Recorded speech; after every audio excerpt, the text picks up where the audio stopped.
Assalamualaikum warahmatullahi wabarakatuh.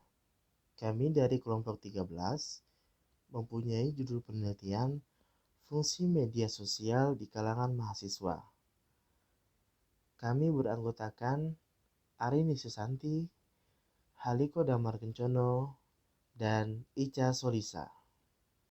Yang pertama, kami akan menjelaskan cara menetapkan judul penelitian kuantitatif. Yang pertama, menentukan masalah. Dalam membuat judul, hal pertama yang dilakukan adalah menentukan masalah. Masalah adalah ketimpangan antara kondisi yang diharapkan atau kondisi ideal dengan kondisi yang terjadi atau kondisi sebenarnya. Penelitian yang bagus adalah penelitian yang muncul dari masalah yang ada di sekitar kita.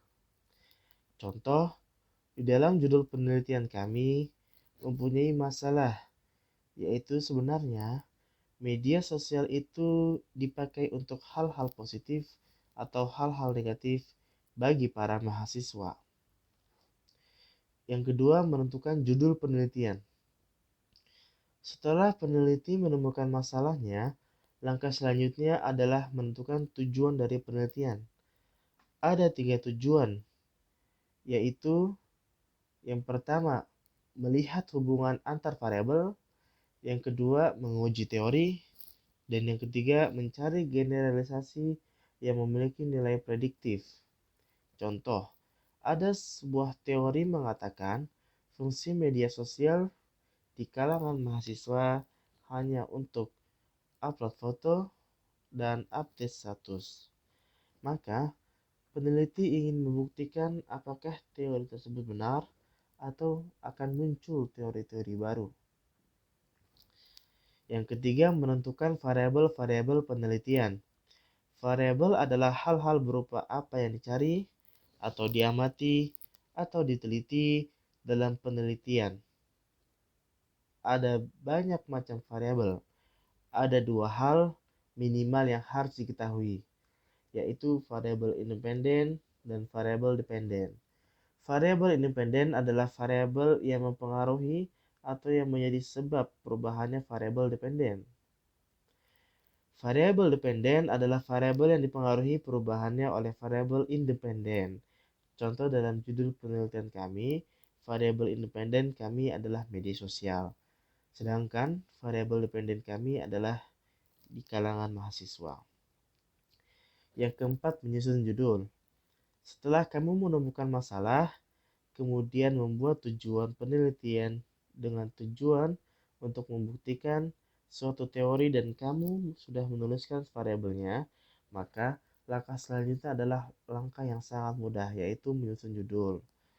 Judul umumnya terdiri dari kata yang mewakili tujuan penelitian seperti pengaruh, hubungan, efektivitas, dan keefektifan. Ada variabel 1, variabel 2, fokus materi yang diteliti, dan objek yang diteliti. Contoh yang sesuai dengan judul kami, kata yang mewakili tujuan adalah fungsi, variabel 1 adalah media sosial, variabel 2 adalah di kalangan, objek yang diteliti adalah mahasiswa. Cara membuat latar belakang masalah. Tahap apa saja sih yang harus kita lewati dalam membuat latar belakang masalah? Tahap pertama, yakni menentukan masalah di lingkungan. Dalam membuat karya ilmiah atau melakukan penelitian, hal yang dicari pertama kali bukanlah judul.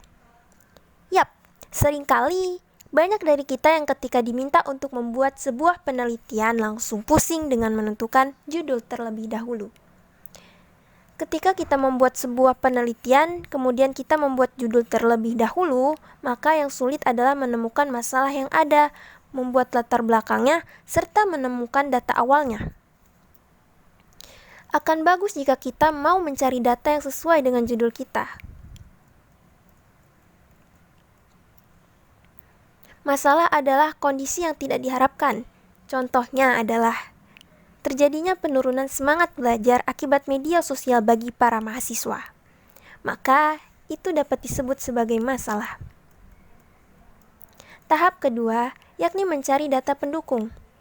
Setelah menemukan masalah yang kita cari, maka langkah selanjutnya yaitu menemukan data-data pendukung yang menunjukkan bahwa terjadinya masalah dalam lingkungan yang ingin diteliti tersebut.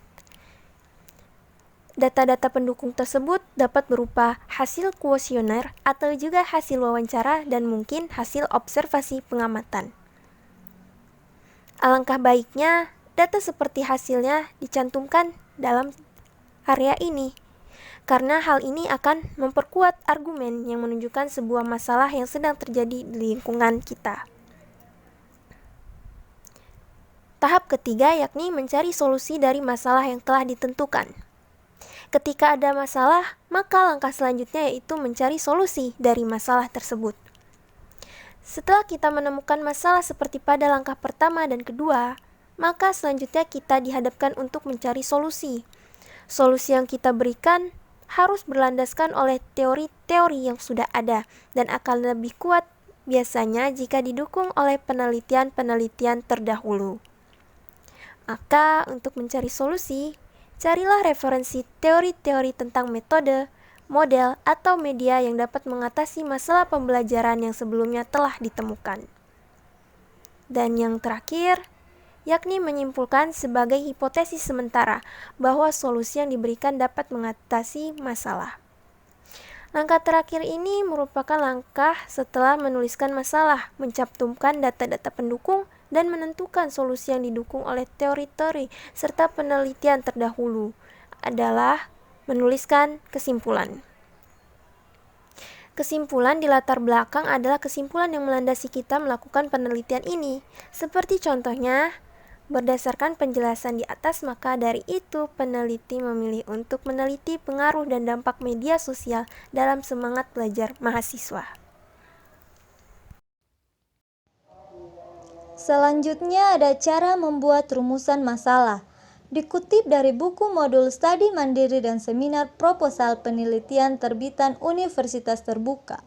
Rumusan masalah adalah suatu rumusan yang mempertanyakan suatu fenomena, baik dalam kedudukannya sebagai fenomena mandiri maupun dalam kedudukannya sebagai fenomena yang saling terkait di antara fenomena yang satu dengan yang lainnya, baik sebagai penyebab maupun sebagai akibat. Masih dilansir dari buku yang sama, rumusan masalah juga dapat didefinisikan sebagai suatu kalimat pernyataan yang disusun berdasarkan adanya masalah tersebut dan akan dicarikan jawabannya melalui pengumpulan data dalam suatu proses penelitian. Dari pengertian di atas, dapat dilihat betapa pentingnya rumusan masalah dalam suatu kegiatan penelitian. Bahkan bisa disebutkan bahwa kegiatan melakukan rumusan masalah merupakan kegiatan separuh dari penelitian itu sendiri. Adapun tahap membuat rumusan masalah, setidaknya terdapat 4 langkah dalam membuat rumusan masalah sebagai berikut. Yang pertama, menentukan topik permasalahan yang ingin diteliti. Selanjutnya, kedua, menentukan hal-hal yang menjadi pertanyaan pada penelitian secara kritis. Pastikan rumusan masalah yang dipilih memiliki nilai penelitian, memiliki manfaat dan jelas. Ketiga, hubungkan rumusan masalah dengan teori yang ada. Terakhir, keempat, susunan kalimat rumusan masalah sesuai dengan topik permasalahan dan judul penelitian.